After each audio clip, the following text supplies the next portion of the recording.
Buen día, chicos. Farmacología, grupo A. ¿Cómo estamos con el audio, por favor? Buenos días. Buen día, doctora. Buenos días, ¿se escucha bien? Muy bien, ¿se escucha bien, chicos?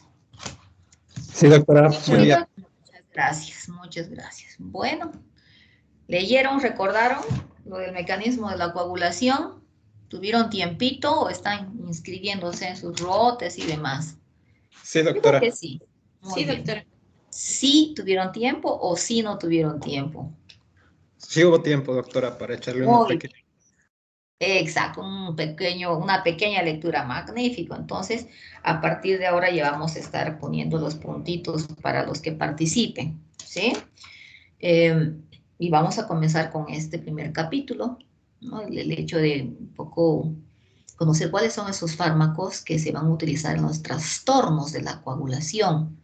Entonces, un poquito desglosar y comprender bien lo que es trastornos de la coagulación, ¿no? Alteración de la formación de coágulos, pero tenemos que recordar conceptos que también nos dice el CATSUM, ¿no? Entonces, trastorno es algo fisiopatológico, algo fuera de lo normal. Entonces, tenemos para comenzar ya con las participaciones, con el repaso de lo que es el concepto de hemostasia, lo normal, lo fisiológico. Primero tenemos que, por eso, ¿no?, tener muy presente y muy claro qué es la hemostasia, porque ya después vamos a enfocarnos a revertir estos trastornos patológicos, ¿no? A ver, ¿qué será hemostasia? ¿Quién quiere participar? Yo, doctora. Doctora. Centeno también. Bueno, van a levantar sus manitos, yo voy a ir cambiando, ¿no? Centeno, Hurtado. A ver, adelante, Centeno. Está Ahora bien, doctora. Sería como un mantenimiento del flujo sanguíneo a través de la coagulación, una evitación de la pérdida de sangre. un mantenimiento del flujo sanguíneo. ¿Ya? ¿Qué más, Hurtado? Estoy viendo acá las manos. Es aquel proceso dinámico en el cual se puede regular lo que es la pérdida de sangre, doctor.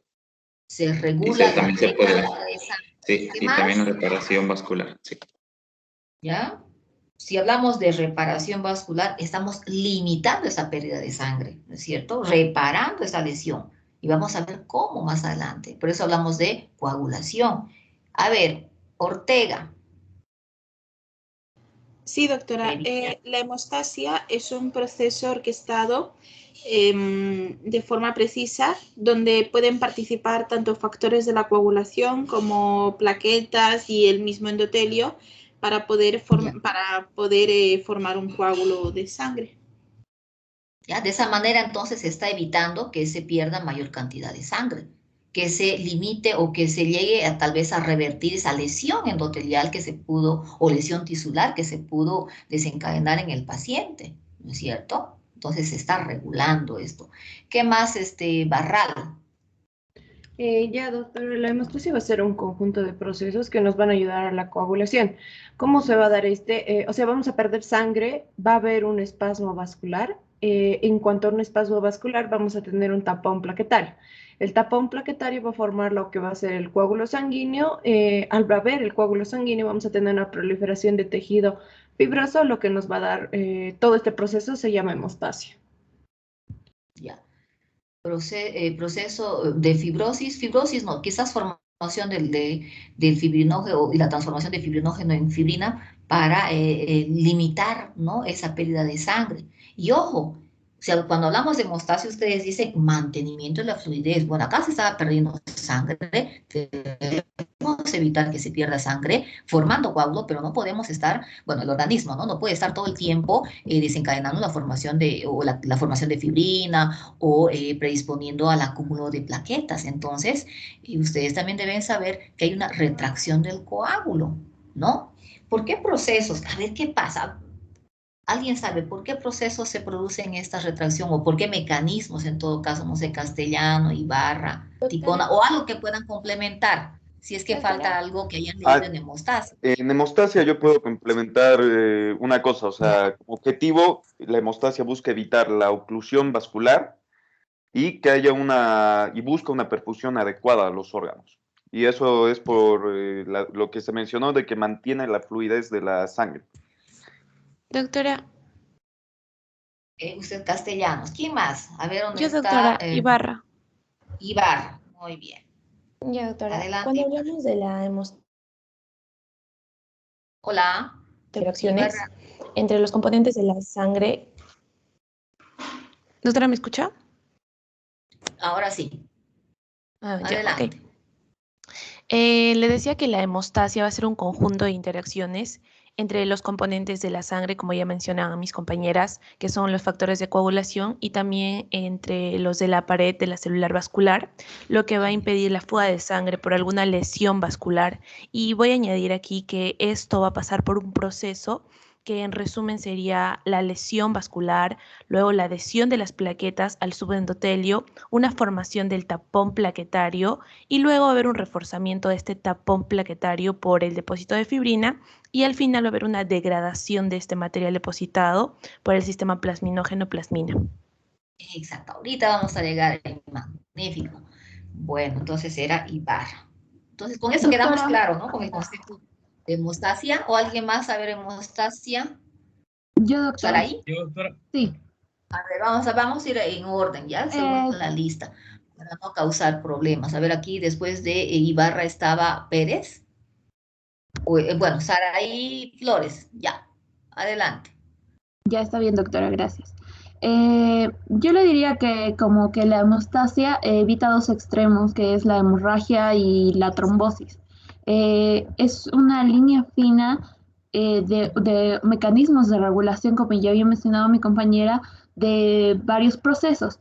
En sí, para evitar la hemorragia y también con esto la hipovolemia y la hipoperfusión de los órganos, o también la trombosis, que también produciría una hipoperfusión en los órganos vitales. Entonces, yo creo que la hemostasia regula entre estos dos procesos extremos o evita estos dos procesos extremos que podría tener el cuerpo. Muy bien, por eso entonces dice, ¿no? Mantiene la fluidez de la sangre, ¿no? Desencadenando esa circulación todo el tiempo, ¿no? Porque no puede ocurrir ni hemorragia, ni puede ocurrir una trombosis o la formación de trombos y coágulos. Entonces, por eso mantiene, estabiliza, es homeostático este efecto de la hemostasia. Muy bien. Bueno, a ver, recordaremos un poquito de fisiopatología, ¿no? Tanto nos hablan de la formación de trombos, la formación de coágulos, ¿no? Entonces, tenemos que tomar en cuenta ciertas patologías que me pueden desencadenar esta formación de trombos y coágulos, como cuáles, a ver, vamos con fisiopato, a nivel tanto cardíaco y pulmonar. Entonces, bueno, a nivel cardíaco, ¿qué pudiese desencadenarme una trombosis? Una alteración de esta hemostasia. O si Doctora, yo estaba Ibarra, leyendo que cuando hay fibrilación auricular ya, va a asociarse a lo que sería la formación de coágulos y, por ejemplo, un aumento del riesgo de accidentes cerebrovasculares o de algún tipo de muy, isquemia.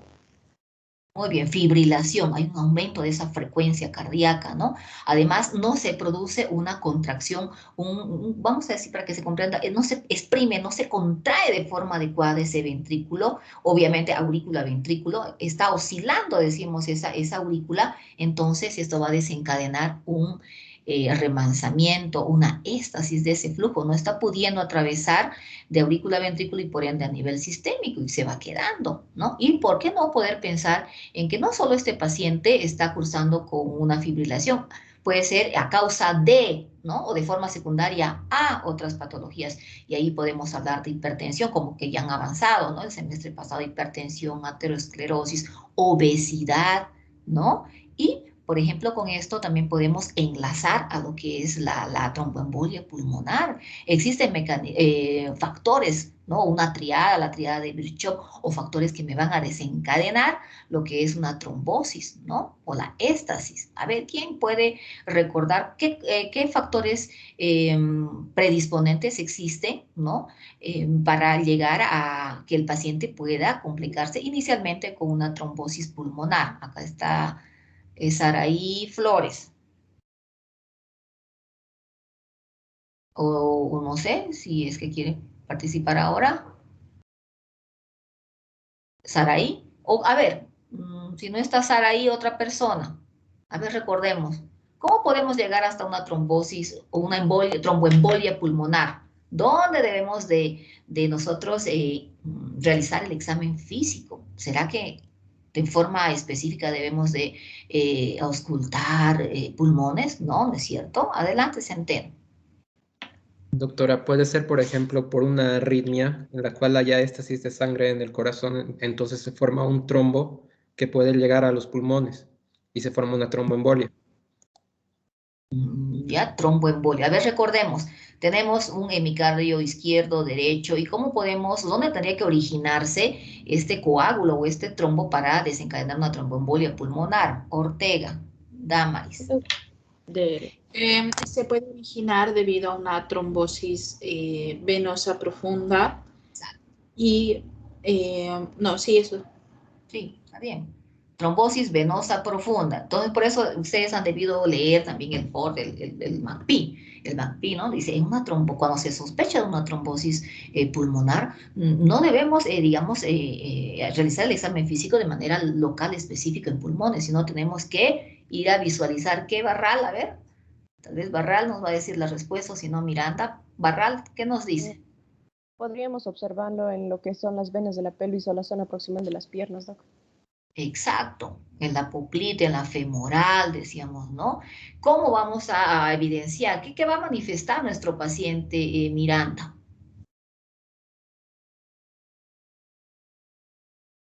Doctora, primero, cuando se forma un trombo, un coágulo en la parte inferior de las extremidades, esta va a viajar hacia la aurícula derecha, después hacia el ventrículo derecho, y esta va a pasar hacia hacia la arteria pulmonar. Y cuando pase hacia las arterias pulmonares, entonces ahí se provoca, ¿no? Lo que usted dijo. Se producen de forma específica la tromboembolia pulmonar. Muy bien. Entonces estamos viendo esta patología, ¿no? Un extremo, la coagulación, ¿sí? A ver, ¿qué más podemos repasar? Perdón, de acá. Bueno, entonces esa es una alteración que pudiese presentar el paciente. Dígame, Hurtado. Doctora, le quería preguntar eso de lo que estaban ahí hablando ahorita.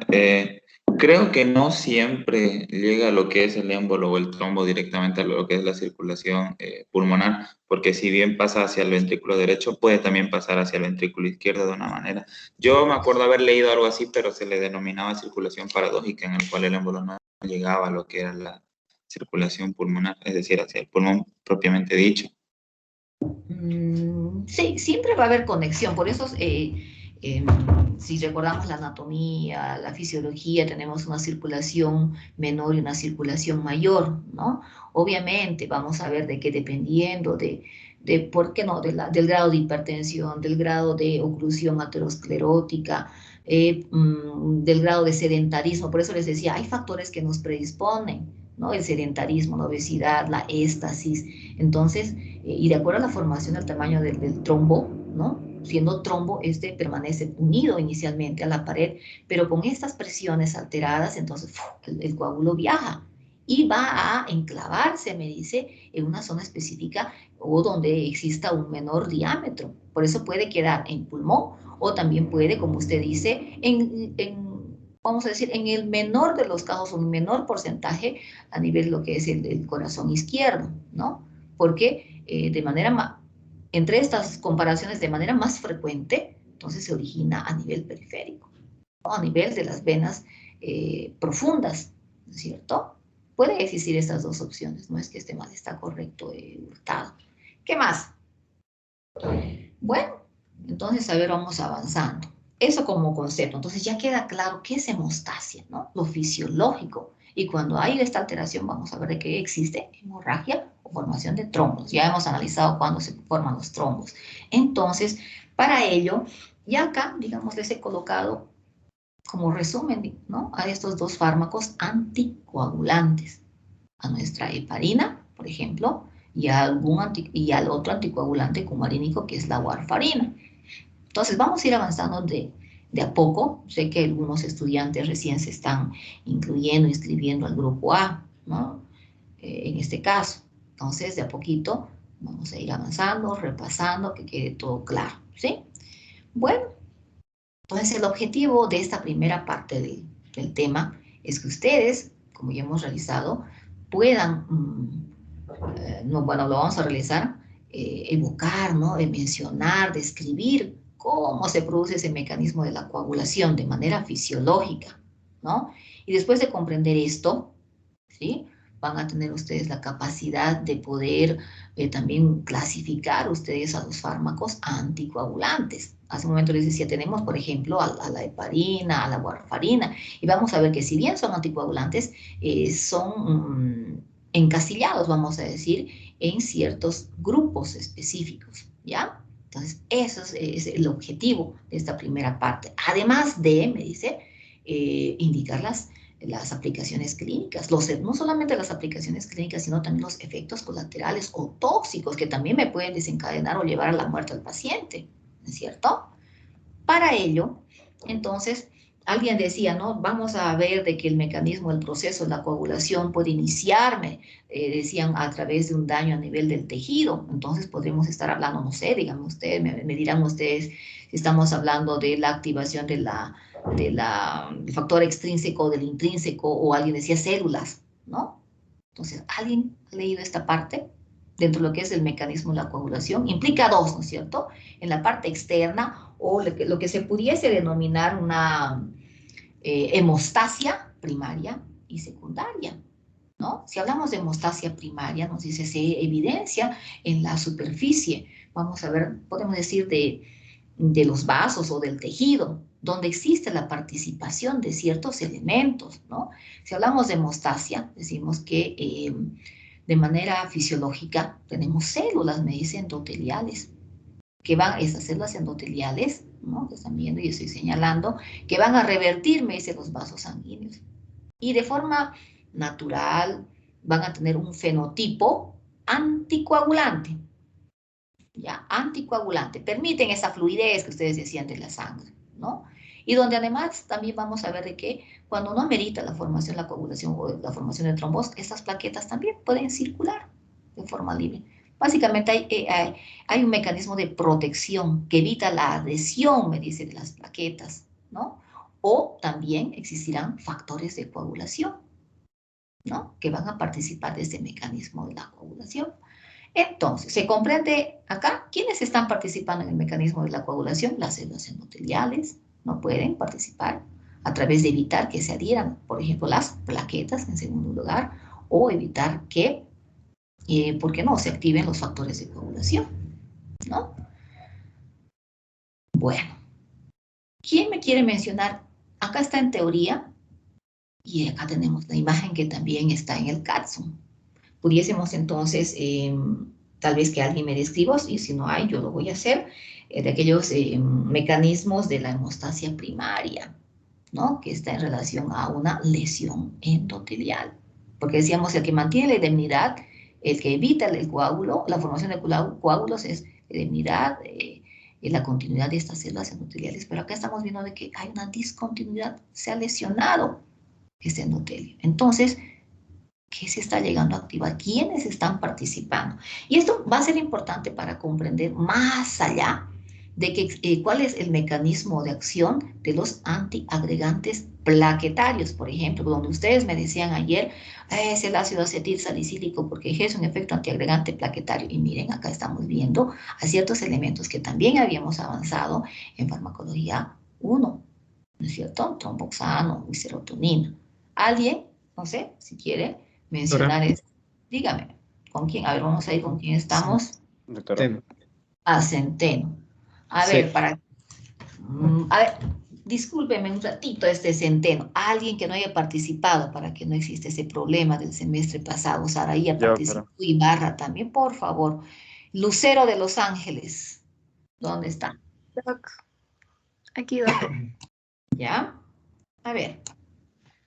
Ya, Doc, un poquito. O sea, he leído del Capsum por si acaso, así que va a estar un poquito. Y ya primero va a iniciar con lo que es una lesión, y esta lesión va a poner, o va a haber una lesión vascular, y aquí vamos a encontrar lo que son las células endoteliales, y como hace rato estábamos diciendo, van a tener un fenotipo procoagulante. Exacto. Aquí tenemos. Esta lección va a exponer a lo que son unas proteínas. Van a ser, por ejemplo, el colágeno y otro que es el factor von Willebrand. Ajá, y esto nos va a ayudar a lo que es la activación de las plaquetas y también a su adherencia. Y es por eso que vamos a crear una síntesis de vasoconstrictores como ser el tromboxano A2. ¿Ya?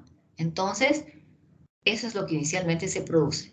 Se sintetiza, se libera, se sintetiza dentro de la plaqueta, dice, el tromboxano 2 y se libera. Entonces recordemos, a ver, me voy a ir al otro lado. A ver quién no ha participado. Barral ya. A ver, todos ya han participado. Mauricio Parco. Entonces, ¿recuerda usted, Parco, qué funciones tenía el tromboxano? ¿De quién provenía? Recordando lo que nos dice el libro. Y por ende, ¿qué efectos se estarían desencadenando para producir esta coagulación, la formación del trombo? Parco. Sí, ¿Me escucha, doctora? Perdón. Sí, sí. Entonces, en este caso, como bien mencionaba mi compañera, se van a sintetizar lo que serían estos vasoconstrictores. En principal lugar, creo que el tromboxano A2 se va a sintetizar a partir de lo que se diría el ácido araquidónico dentro de las plaquetas. Este a la vez sería lo que es un activador plaquetario y lo que leí, mejor dicho, es que es un potente vasoconstrictor. Acá dice, miren, ¿no? Vasoconstrictor y favorece el reclutamiento, ¿no? La agregación plaquetaria tiene esos dos efectos. Muy bien. A ver, vamos paso a paso. Vamos a ir revisando esto, ¿no? Entonces ya su compañera mencionó cómo es que se llegaba a conformar este coágulo. Decíamos la exposición, la activación de las fibras de colágeno, la exposición o la activación del factor de von Willebrand, y por ende esos iban a desencadenar la adherencia, ¿no? La unión de estas plaquetas, ¿sí? Y estas plaquetas, ya su compañero mencionó también, van a liberar, sintetizar y liberar tromboxano A2. ¿Cuál es la función del tromboxano A2? Doble, agregación plaquetaria, efecto vasoconstrictor, ¿no? Pero no solamente se está desencadenando en la liberación de ellos, miren, tenemos a nuestro ADP y a nuestra serotonina. Voy a la imagen, ADP y serotonina. Y hemos avanzado también serotonina, ¿no? Decíamos de que también, para recordarnos, vasoconstricción, migraña, decíamos. Entonces también va a desencadenar vasoconstricción, reclutamiento, llegada de mayor cantidad de plaquetas, ¿sí? Bien. Pero no solo eso ocurre, miren. Al sintetizarse y liberarse tromboxano A2, ¿no? Por una parte, también me dice, las plaquetas van a desencadenar, me dice, un cambio en un receptor, de forma específica, el receptor 2B3A. Bueno, este receptor también me dice, se conoce con el nombre de integrina alfa 2B beta, ¿no? Pero este receptor va a permitir, vamos a irnos al otro lado, miren, este receptor se activa y permite, me dice, la unión del fibrinógeno, ¿no? De este fibrinógeno, obviamente transformación de fibrina, desde la formación de estos hilos de fibrina para tratar de atrapar, podemos decir, unir mayor cantidad de plaquetas y llegar a formar el trombo, ¿no? Por eso me dice, forma enlaces cruzados con las plaquetas, que están, ¿no? Lado a lado, y de esa manera se forma el tapón, perdón, plaquetario. Entonces, al mismo tiempo, entonces esta sería la hemostasia primaria, ¿no? Hablamos de los factores de coagulación, ahora me van a indicar, un factor intrínseco, la vía común. Por eso me dice, al mismo tiempo se produce la trombina. ¿Qué factor llega a ser la trombina? A ver, me voy a ir al otro lado. Lucero. Bueno, ya, Barral. ¿Qué factor es? A ver, ¿quién ha leído? El factor. El 3, ¿cuál me decía, doctora, perdón? Trombina. Trombina es el factor 2, ¿no es cierto? Bueno, pero vamos a repasar. Entonces, todo este mecanismo también va a acompañar por la formación de trombina, ¿no? De esa transformación de protrombina en trombina y la generación del coágulo nuevamente. Y de esa manera nos dice, se va a estabilizar el tapón, ¿sí? Hasta acá se comprende lo que inicialmente está pasando con el mecanismo de la coagulación. Miren, acá tenemos lo que había mencionado.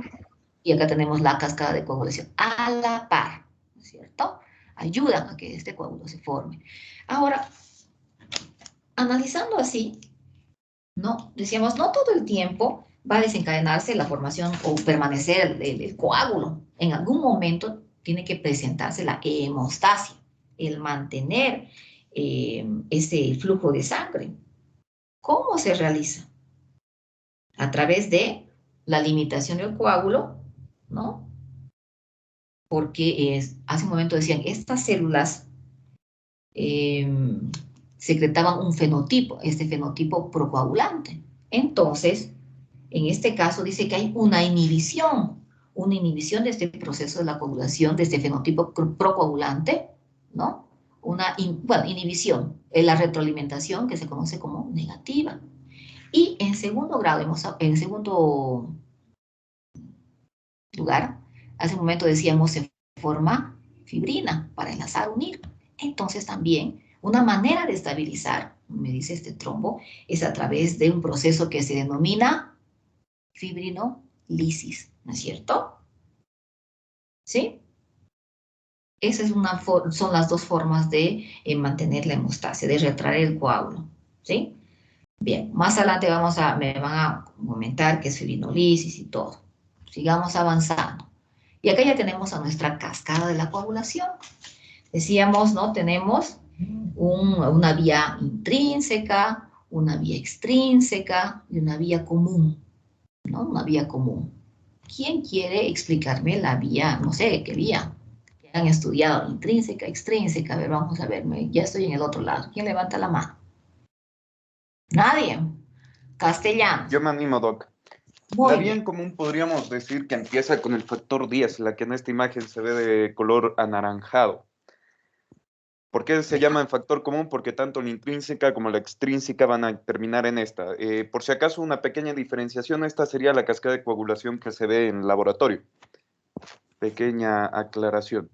Tenemos una coagulación de laboratorio y una coagulación in vivo, ¿no? La fisiológica. Y esta sería la de laboratorio.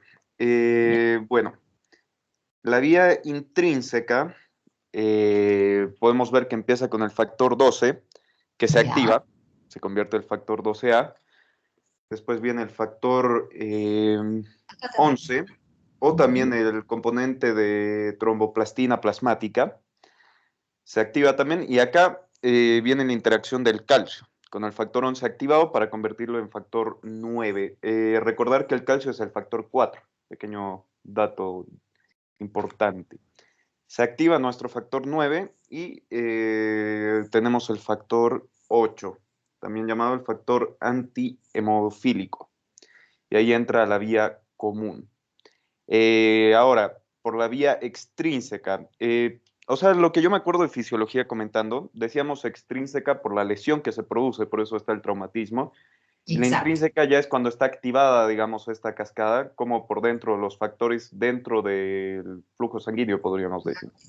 Por eso, miren, acá, vía extrínseca me dice, ¿no? Y acá tenemos un trauma, una lesión, y se está activando el factor tisular, que está enlazado, nos dice, ¿no? Que se une ya al factor 7, que se transforma en factor 7A, extrínseca, lesión, daño externo, podemos decir, ¿no? Muy bien, y llegamos hacia la vía común. Cuando se activa nuevamente por el factor 4, el calcio, el factor 10, o de Stewart-Powers, y la protrombina se va a convertir en trombina. Y la trombina convierte el fibrinógeno en fibrina, y el factor 13, que es el factor de estabilización de la fibrina, como dice su nombre, produce polímeros de fibrina. Y ahí viene el trombo, ¿no? Bueno, hemostasia. Ya. Entonces acá es importante, ¿no? Recalcar bueno, el libro creo que nos lo menciona de otra manera, ¿no? Pero como complejo, nos dice, ¿no? Complejo activador de trombina. ¿A quiénes? Al factor 5, al 10, más el calcio, los fosfolípidos. Y tenemos también en la otra vía otro complejo, que implica la participación ya de otra vía o de otro factor, que es el 8, el 9 y el calcio. ¿Sí? Entonces, eso también hay que tomar en cuenta. Ahora, por ejemplo, si hablamos nosotros de inhibir esta coagulación o la formación de los trombos, puede existir, me dice, alguna posibilidad de realizar este efecto antagónico actuando sobre el calcio, ¿no? No sé si alguien ha leído. Bueno, pero esto para que ustedes solamente sepan, ¿no? Aunque no desglose el libro, pero existe un factor o un ácido, el ETA, ¿no? Que puede ejercer este efecto sobre el calcio, ¿no? Y como estos factores necesitan de la participación del calcio, entonces se estaría alterando el proceso de la coagulación, ¿no es cierto? Bien, ¿quién más quiere comentar o complementar? Barral y después Ibarra. Ya, Doc, como había llegado mi compañero, tal vez completando a lo que él en realidad ha dicho, para poder controlar, digamos, una vez que se llega a la vía común, para que no siga existiendo lo que es la coagulación, se tiene al factor número 13, que sería el estabilizador de fibrina, lo cual impide que se siga formando el coágulo como tal. Ahora, tal vez también mencionar, en fisiología también nos habían enseñado un mnemotécnico, que los factores 27, 9, 10 eran los que necesitaban de calcio para poder funcionar. Ya. Claro, porque entonces si alteramos el calcio, como dije hace un momento, se alteran estos factores y se altera este mecanismo del proceso de la coagulación, ¿no? Muy bien. ¿Usted era Barral o Ibarra? Barral. ¿Ya? Su compañera, entonces, ¿qué puede complementar? Ibarra. Sí, doctora. Yo quería complementar que en la vía intrínseca todos los componentes que van a participar como factores de coagulación van a encontrarse en la sangre y se va a dar por superficies dañadas o cuando el vaso sanguíneo está lesionado. En cambio, en la vía extrínseca necesita una exposición de un componente externo, que en este caso sería el factor tisular, y esto se va a producir por traumatismos. Muy bien. Bueno, aquí en la vía común decimos, ¿no? Es fundamental que esta trombina se sintetice, se libere o esté presente porque va a participar en la formación del fibrinógeno en fibrina. Ya sabemos de que esta está permitiendo la formación del coágulo y a su vez, dice, ¿no? Esta produce una activación de lo que son este complejo de la vía intrínseca de los factores 8, 9, ¿no es cierto? Y de manera sucesiva se va a ir desencadenando el proceso de la coagulación.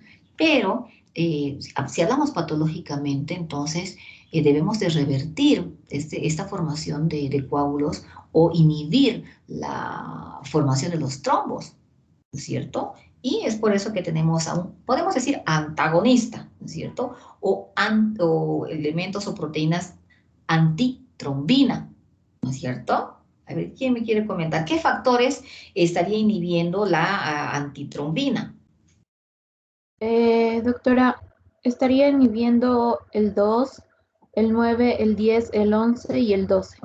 Muy bien, entonces de esa manera también se está regularizando porque esta es una proteína endógena, ¿no? Y ustedes tienen en el libro un cuadrito, ¿no? En lo que era la coagulación in vivo, porque no solamente está la antitrombina, sino también ¿qué otra proteína está? Ya he comenzado a decir, a ver, ¿con quién estoy? ¿Nadie? Doctora, sí, proteína C y S. La proteína C y S, ¿no es cierto? Entonces, también esta proteína C y S van a desencadenar una inhibición o una proteólisis de manera específica de qué factores? Del 5 y del 8. Muy bien, entonces eso tiene que estar presente en ustedes, ¿no es cierto? Y ahora ya estamos llegando a lo que era la fibrinolisis. ¿Quién me va a comentar sobre lo que es fibrinolisis? ¿Qué se entiende por fibrinolisis? ¿Qué sustancia? ¿Quién desencadena este proceso de la fibrinolisis? Doc. Velar. Sí. ¿Ya? La fibrinolisis es la destrucción de los coágulos de fibrina que pueden existir dentro de los vasos sanguíneos. Muy bien. Destrucción, digestión, ¿ya? Y a ver, estaba alguien participando. ¿Quién es este encargado? La plasmina, Doc, va a ser la encargada. La plasmina, antes siendo plasminógeno que se transforma, me dice, en plasmina. Muy bien. ¿Qué más? ¿Qué más podemos decir? Comentar. ¿Quiénes son estos? O también podemos hablar del factor, ¿cómo se llama este? Permítame, el plasminógeno, el activador del plasminógeno tisular, el TPA, también participa de este proceso de lo que es la fibrinolisis, ¿no es cierto? ¿Sí? Y por ende también podremos inhibir, me dice, al activador del plasminógeno tisular. Y de esa manera también desencadenar nuestra fibrinolisis, ¿sí? Eso en relación a la destrucción del coágulo, el mecanismo hemostático. Pero dice, en algunas circunstancias, ¿no? Todos estos dos procesos, tanto de fibrinolisis y de la formación del coágulo, es anómalo, ¿no? Aberrante, desordenado, ¿sí? Y eso me puede llevar ¿a qué patología? A la coagulación intravascular diseminada. A la coagulación intravascular diseminada. Ustedes van, ¿no? Van, María. Muy bien. A ello, ¿sí? O me dice, este mecanismo, este cuadro patológico, ¿en qué tipo de patología se evidencia?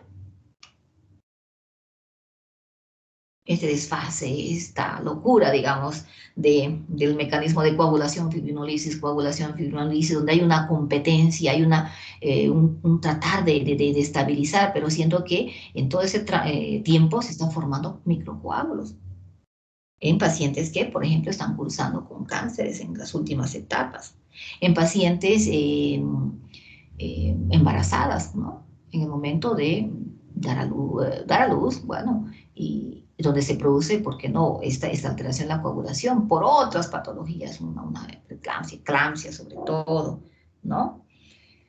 Esto sería ya lo patológico, ¿sí? Bueno, ¿qué más han leído? También, doctora, en procesos de lesiones masivas. ¿Ya? Claro que sí. ¿Qué más? A ver, vamos a ir avanzando. En urgencias obstétricas donde dice que hay un desprendimiento prematuro de la placenta o un mal desprendimiento de la placenta al nacer, como que los cotiledones algunos se quedan o algo así.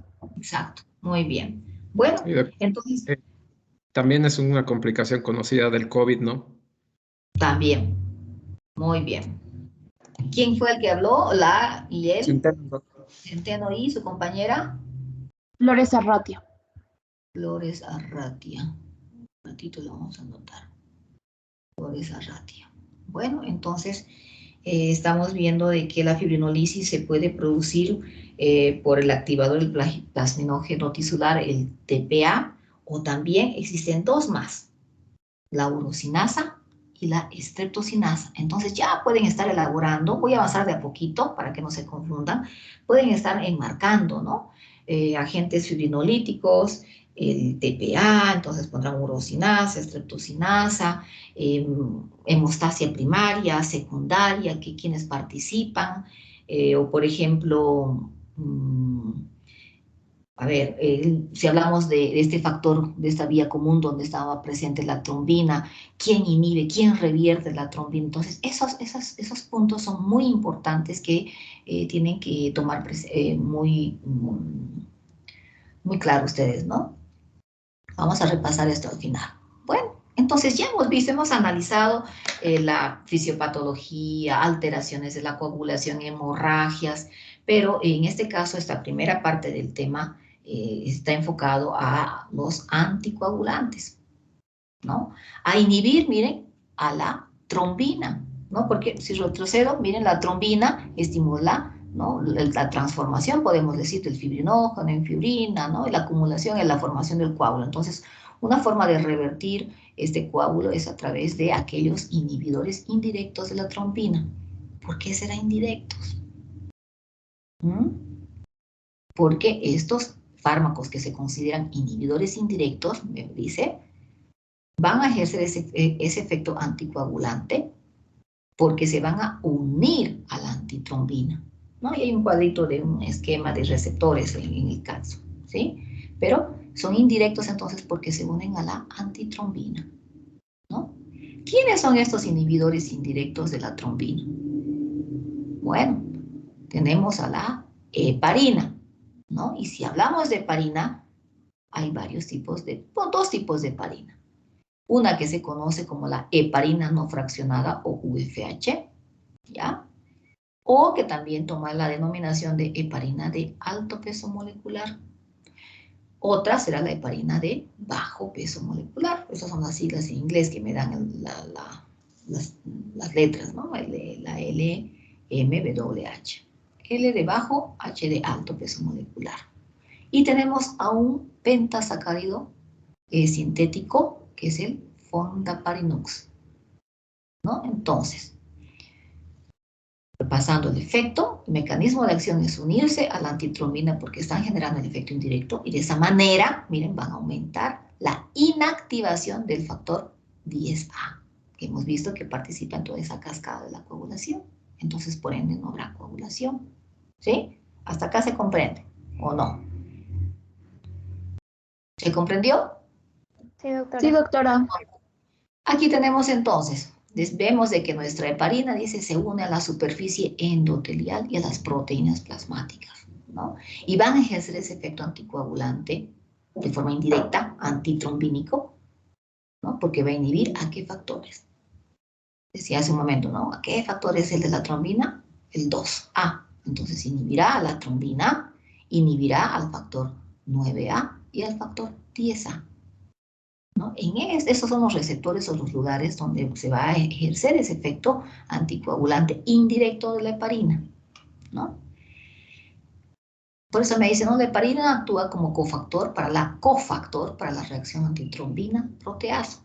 De esa manera va a ejercer ese efecto anticoagulante por ese efecto indirecto sobre estos factores, ¿no? Bien. Acá hay una diferencia entre la heparina de bajo y alto peso molecular. ¿Y qué me dice? La heparina de alto peso molecular va a inhibir la coagulación porque va a inhabilitar a dos factores, al 2 que es la trombina y al factor 10A, de manera específica.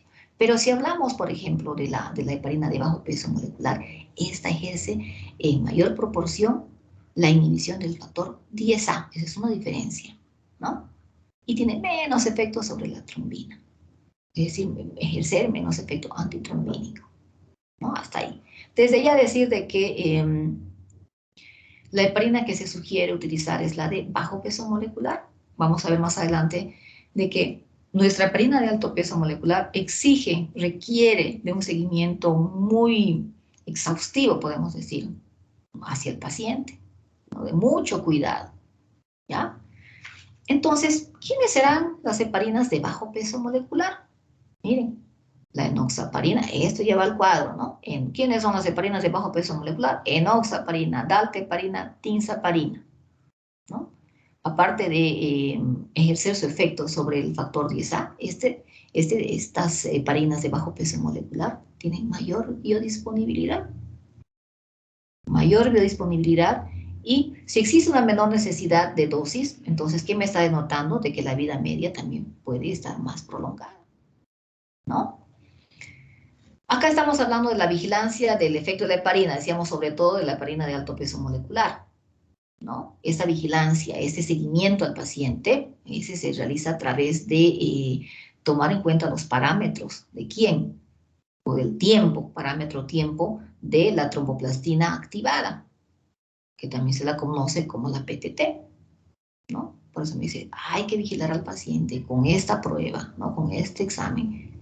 Cuando el paciente recibe, ¿qué tipo de heparina es? UFH, ¿o qué significa? UFH, heparina no fraccionada. Me está hablando de alto peso molecular, ¿no?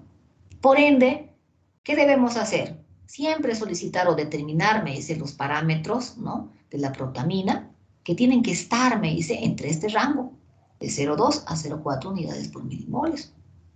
O tener presente el rango del factor, ¿no? 10A, que tiene que estar dentro del 0,3 o 0,7 unidades sobre ml. Entonces, necesita mayor dedicación, ¿no? Seguimiento.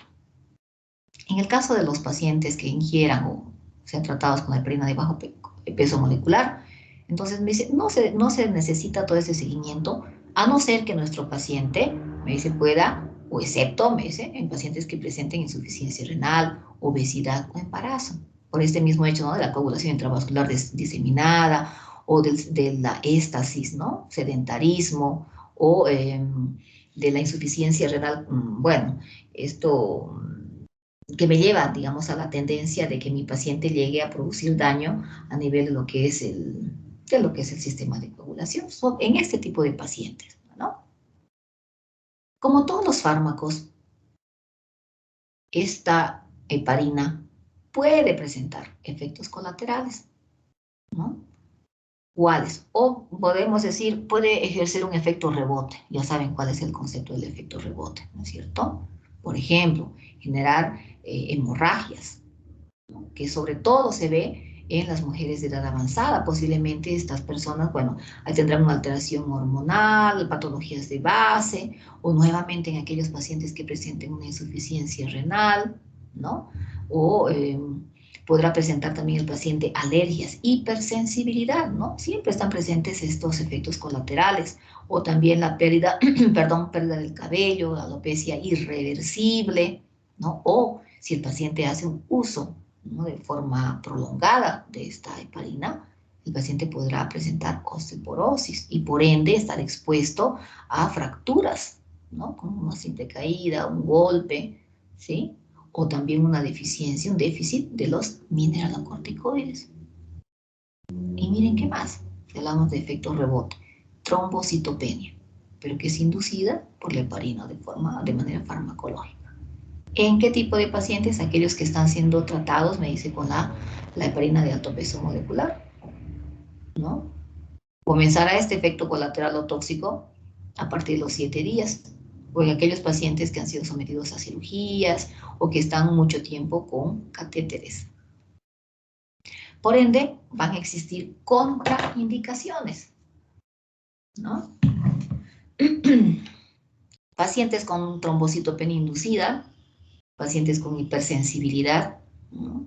Que ya se tengan antecedentes de ello, porque sabemos de que esta reacción de hipersensibilidad a veces es magnificada, ¿no? O que presenten hemorragia activa, hemofilia, cuando hablábamos de alteración de ciertos, el libro también me menciona, ¿no? De ciertos factores, cuando me denota la hemofilia A, la hemofilia tipo B, o pacientes que estén con trombocitopenia, hipertensión grave, hemorragia intracraneal, muchas situaciones. Miren, endocarditis infecciosa, tuberculosis activa, lesiones a nivel de la mucosa gastrointestinal, la amenaza de aborto nuevamente, ¿no? Carcinoma, ¿no? Por esto quizás que esté relacionado con la exagerada vascularización, ¿no? Hepatopatías, nefropatías nuevamente, ¿no? Pacientes que han sido, me dice, sometidos a cirugías, por ejemplo, aquellas riesgosas, ¿no? De cerebro, de médula espinal, de ojos, ¿no? Y solo se pudiese utilizar, pero con mucho cuidado en pacientes embarazadas por este riesgo que habíamos mencionado, ¿no? O que también alguna compañera de ustedes mencionó. Bueno, acá ya tenemos la dosificación. En el caso de administrarse heparina por vía intravenosa, se puede iniciar, me dice, una dosis de 80 a 100 unidades por kilogramo. Y después bajar a una dosis de mantenimiento, podemos decir, de 15 a 22 unidades por kilogramo peso hora. Decíamos, para mantener la inhibición, el mecanismo de acción individual, factor 10A. ¿No? ¿Qué más? De manera profiláctica. También, sabemos, ustedes mismos han mencionado patologías que tienen la tendencia a formar coágulos, trombos, ¿no? Émbolos. Entonces, para evitar los accidentes cerebrovasculares como complicación, podemos administrar heparina. Entonces, de manera profiláctica, por vía subcutánea, en dosis de 500 unidades cada 8 a 12 horas. No administrar, o dicen nunca administrar por vía intramuscular, porque el paciente va a presentar esa tendencia de formar hematomas, ¿no? Y siempre administrar por vía subcutánea. Y si hablamos, miren, de la enoxaparina y de alteparina, ¿a qué tipo de heparina pertenece? ¿Alto, bajo? Las de bajo peso. Bajo peso molecular del cuerpo. Muy bien, eso entonces, ¿no? De a poquito vamos a ir aprendiendo. Entonces, la enoxaparina se administra por vía subcutánea, dosis de 30 miligramos cada 12 horas. Aumentar, me dice un poco la dosis, 40, y solo administrar una vez al día. No sabemos de qué es más cómodo, se evitan problemas, efectos colaterales, oscilaciones con una dosis. En el caso de la dalteparina, se puede administrar una dosis profiláctica de 500 unidades por vía subcutánea, igual una vez, ¿no? Una vez al día. Entonces sería una dosis un poquito grande, mayor. Ahora si hablamos también de dosis terapéutica, ¿no? Que esta puede, dosis terapéutica. ¿Qué es dosis terapéutica? A ver.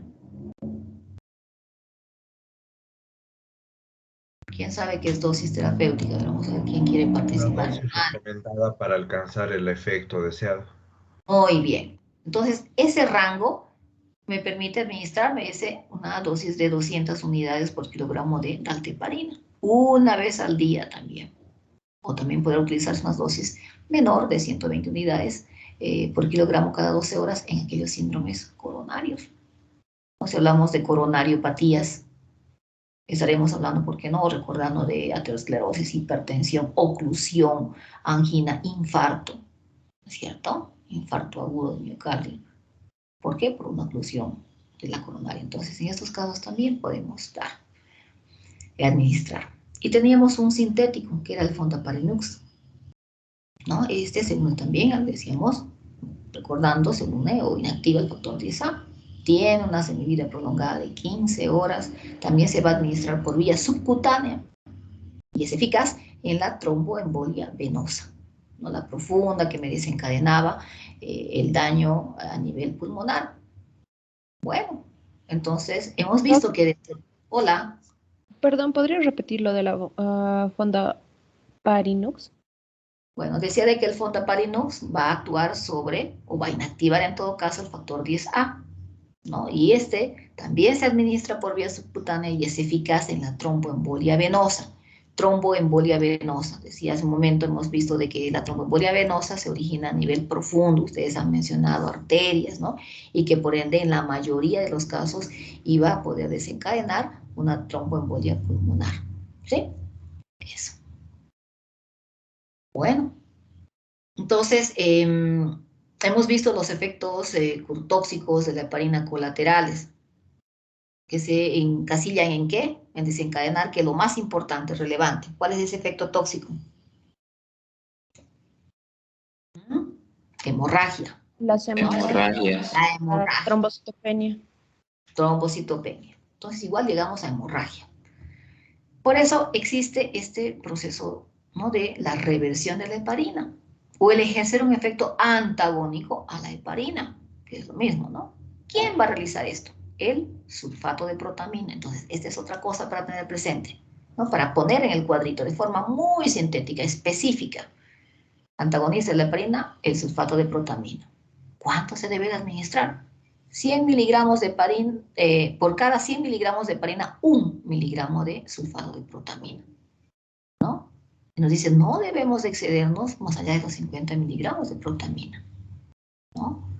O me dice, por cada miligramo de enoxaparina, hemos mencionado hace un momento, también se va a utilizar 1 miligramo de sulfato de protamina.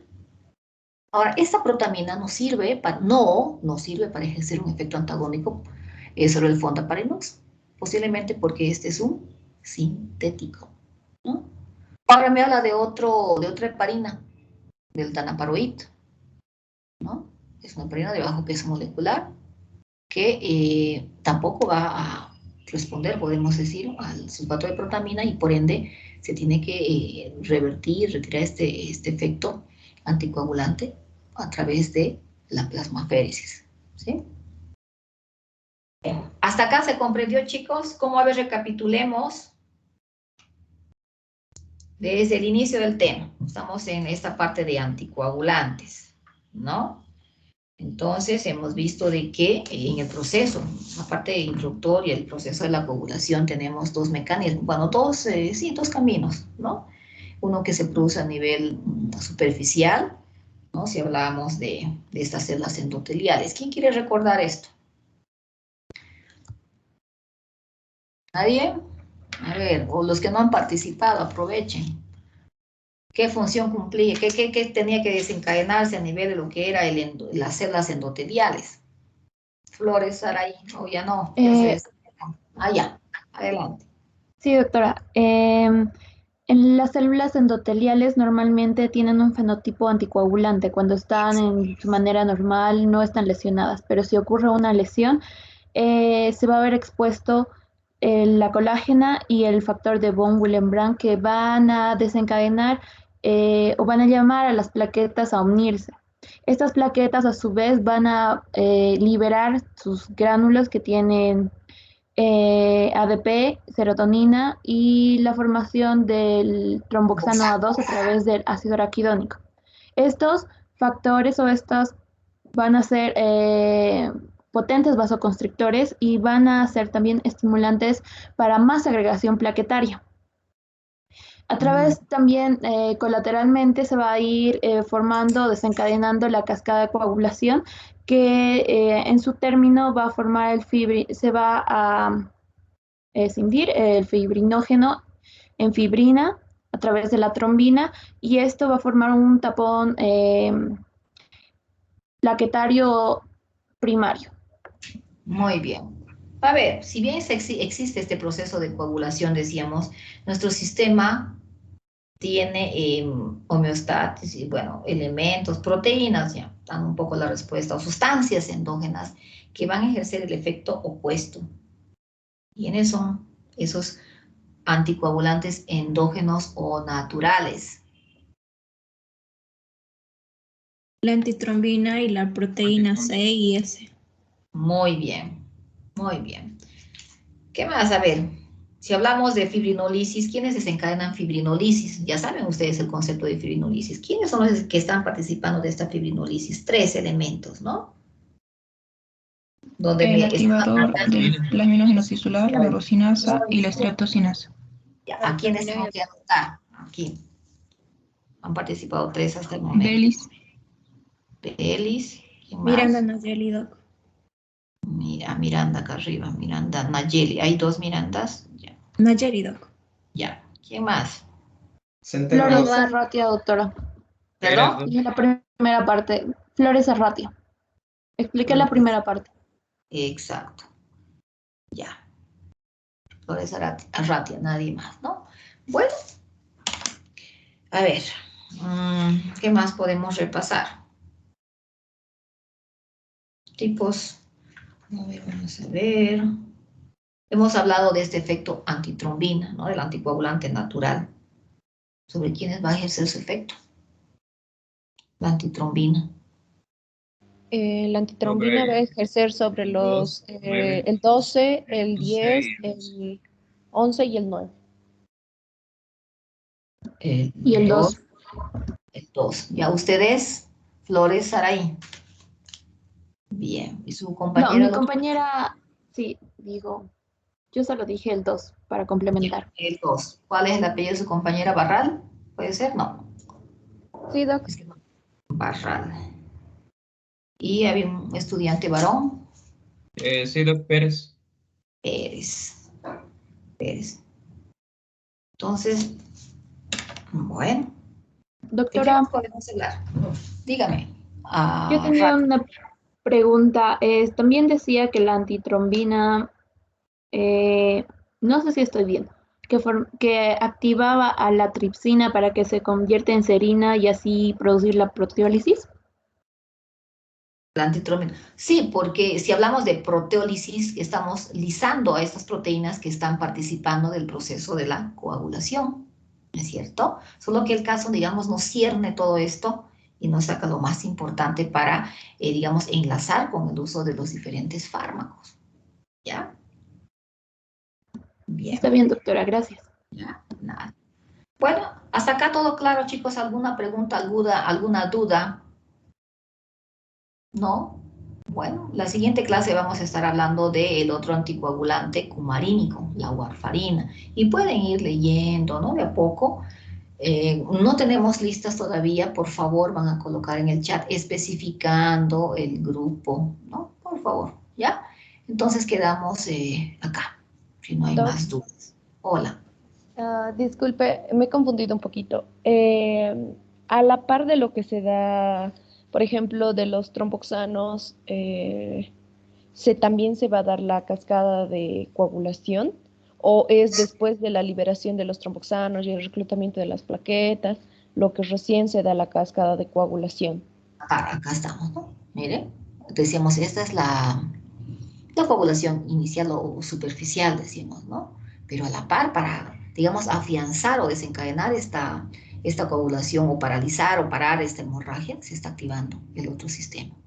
Y dentro del otro sistema tenemos a las dos vías, ¿no? De la cascada de lo que es la coagulación, a la par, ¿no? Uno ayuda al otro. Por eso hablamos en algún momento de la vía común, ¿no? De estas dos que van a coadyuvar, ¿no? A lo que es la coagulación. O por ejemplo, si estamos hablando de la trombina, ¿no? Ejerciendo ciertos efectos a partir de la protrombina, también me dice, ejerce su efecto en la otra vía, ¿no? Hay que ver, también hay que analizar qué factores además se están estimulando, ¿no? O activando con esta transformación sí, esa transformación de protrombina en trombina. Hay una partecita donde nos dice, pero es a la par, ¿no? Porque se estimula, o les decía en algún momento, se genera un efecto de retroalimentación positiva, hasta que llega un momento en que, bueno, ya no se producirá pues la hemorragia, ¿no? Y donde le toca retraerse al coágulo, ¿no? Y decíamos a través de lo que era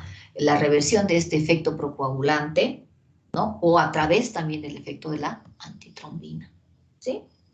¿Se comprende? Sí, Doc, ya lo tenemos claro. Ya. Bueno, entonces ya colocaron su apellido. Entonces la siguiente clase continuamos. Que tengan un buen día, ¿sí? Hasta el jueves creo que es. Chao, chicos. Gracias, Gracias, doctora. Doc. Hasta luego. Hasta luego, doctora. Gracias. Hasta A luego, ustedes. Doc. Hasta Gracias. luego. A ustedes. Chao, chao.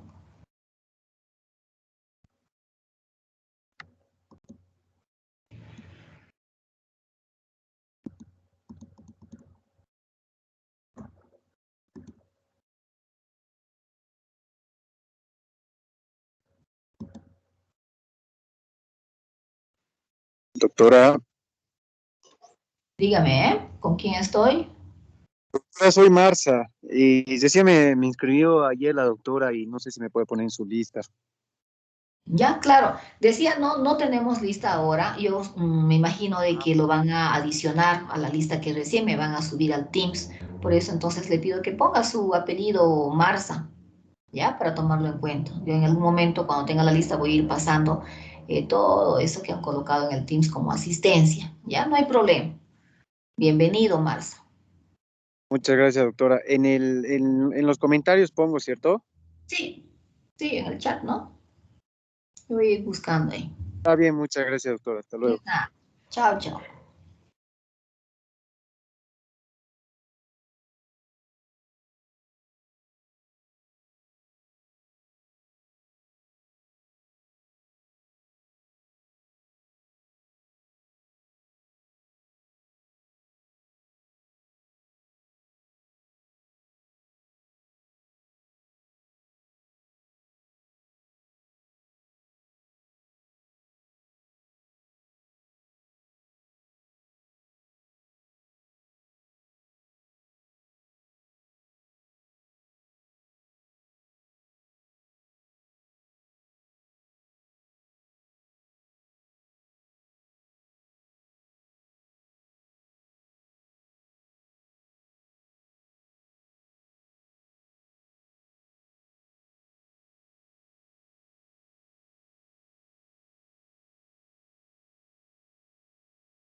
Doctora, Dígame, ¿eh? disculpe una preguntita, es que me salía de clase sin preguntarle. Quisiera saber si hay también texto de farmacología 2, así como se tenía en farmacología 1, para ver si pudiéramos adquirirlo como grupo. Eso estábamos hablando ahorita en un grupo que tenemos. Bueno, constantemente estamos actualizando, ¿no? Ahora está este detalle de no sé, pues si están todos ustedes acá, porque pueden decir, ¿por qué algunos tienen y otros no? ¿No es cierto? En algún momento, en algún grupo sí me habían sugerido ello, les decía esto, pues si todos o la mayoría, el 95% está ya, ¿no? Acá, pudiésemos coordinar, ¿no? Para facilitarles este texto que, bueno, años anteriores se les facilitaba, ustedes no daban, pero no sé cómo están con sus rotes, o si es que la mayoría también está, por ejemplo, en Brasil, Chile y demás, ¿no? Entonces así no valdría la pena, ¿no? Depende, si todos están, la mayoría está, podemos llegar a un acuerdo, ¿no? Depende de ustedes. ¿Ya está bien, doctora? Sí, yo voy a comunicarme con todo el grupo entonces y voy a preguntarles si la mayoría se encuentra en Cochabamba o la manera en la cual puedan adquirir el texto para coordinar y ver bien eso. Muchas gracias, doctora. Ya, me van a Hasta dar luego. tiempito porque tengo que ordenar, ¿ya? Ya sí, claro. Sí, sí. Igual recién Ya. se está comenzando, entonces yo creo que sí da para adquirir el texto, digamos, de aquí a 2 o 3 semanas. Daría bien. Ya, magnífico. Muy bien, entonces organícense y me comentan. Entonces yo voy a trasladar esto a los otros grupos para que no solo un grupo tenga, ¿no?